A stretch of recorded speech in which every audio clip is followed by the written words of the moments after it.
Hey guys, welcome back to English per te, the right place to improve your English. Yes, I did say that in English, guys.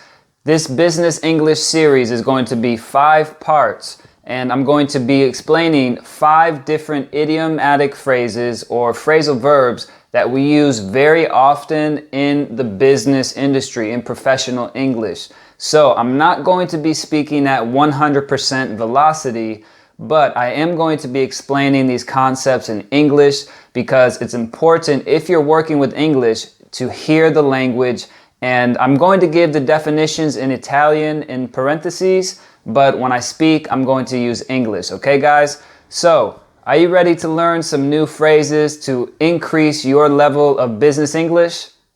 Then let's get started.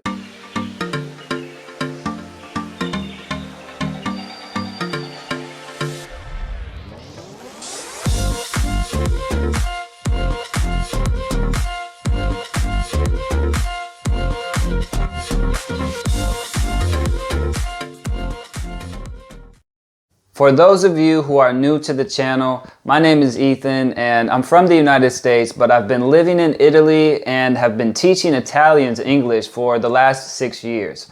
So my goal is really simple, guys. It's just to help as many Italians as possible to learn, improve, and feel more comfortable with the English language. So if that is something that interests you, please remember to subscribe to the channel, share this video with some other people who you know want to improve their English, and let's grow all together.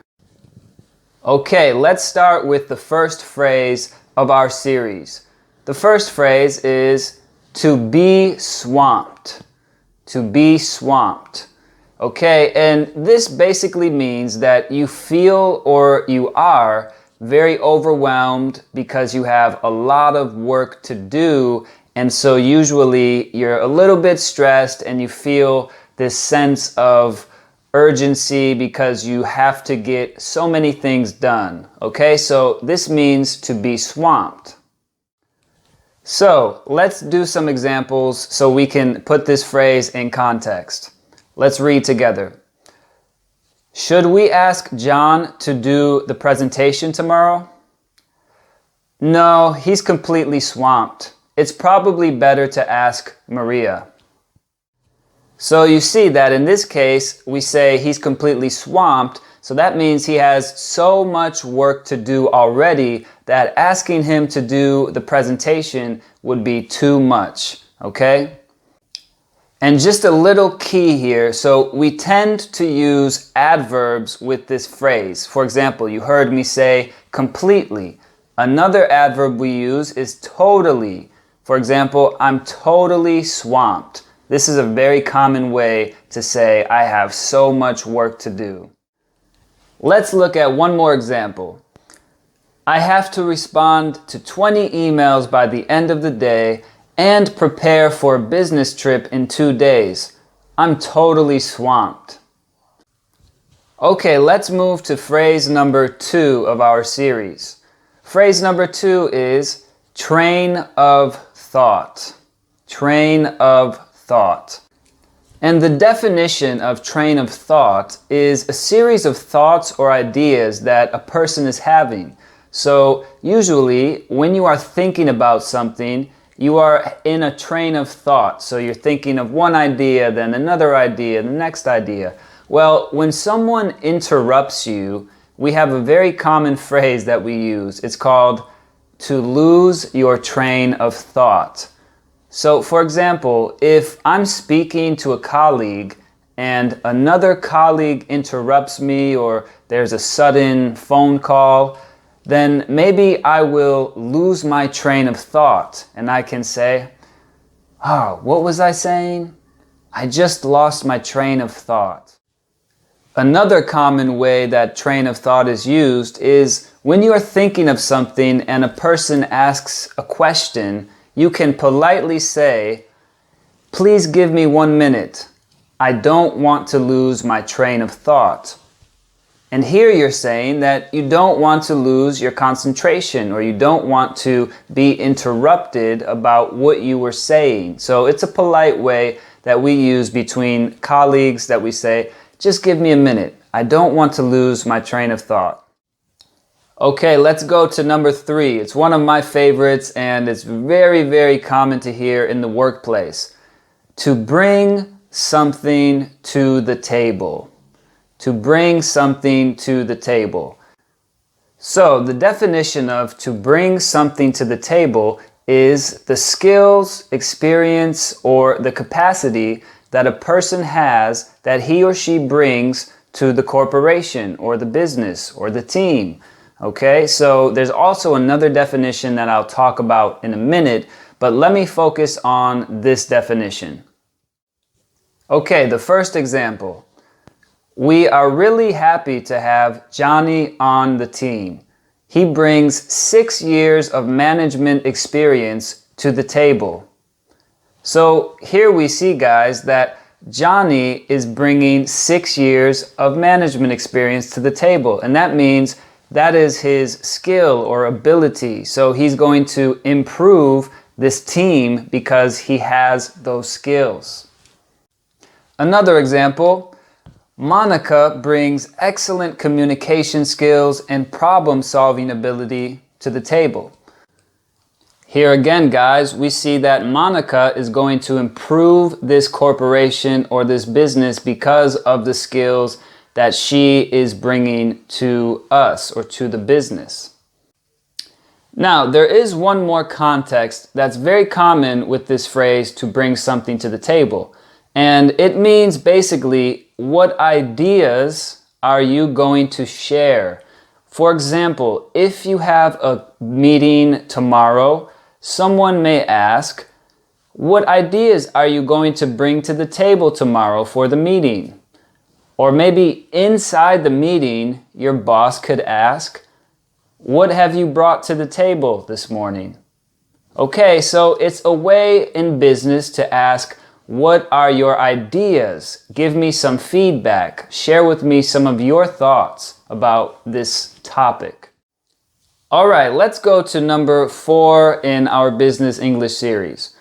Number 4, to get back on track, or simply on track. I'll explain the differences, but let's start with the first one. To get back on track.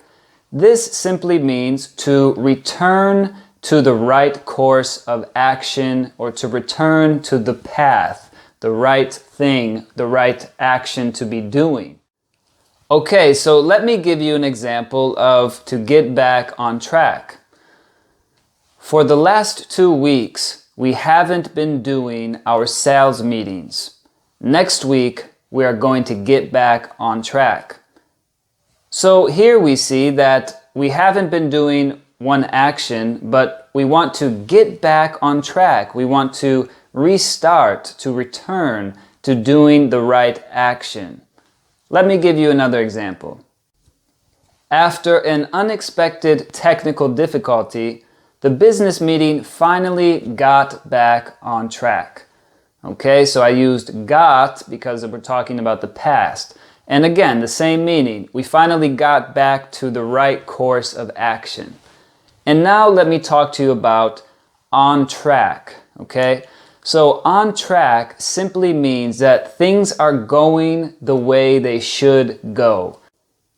So a typical question using on track can be something like this. Are you on track to meet the deadline by Friday? Or, we are on track to break all of our records. Okay, guys, so these are 2 examples of on track. A little bit different than to get back on track, but I hope you saw the difference. And number 5 of our series, and this is the last one for today. Of course, if you can get on track, then that means you can get off track, right? So to get off track is number 5, and it simply means to lose focus or concentration or to get distracted from the main idea or topic of conversation. So let me give you some examples. So imagine you're in a meeting and the meeting is supposed to be about sales. but at the end of the day, everyone is talking about different things. So maybe the manager could say something like this. Hey guys, we're getting off track. Remember, we have to focus on sales. Let's start and get back to work. Another example could be this. Yesterday, I got a little bit off track with my client, so I have to reschedule another meeting. So here we see that for some reason, me and my client started to talk about other things and we didn't do what we needed to do, okay? And one more context that you could use, it's a really professional way. If you want to change the topic or maybe you want to talk about something completely different than what everyone is talking about, you can introduce it like this. I don't mean to get off track, but did anyone hear about our new colleague and what happened last weekend? Alright guys, those are the 5 business phrases that we learned today. I hope they were clear. Please let me know in the comment section. Did you learn something new? And give me some examples. And don't forget guys to share this channel, like and subscribe. And I hope to see you back again for part 2 of our 5-part Business English series. Take care guys. Have a great day.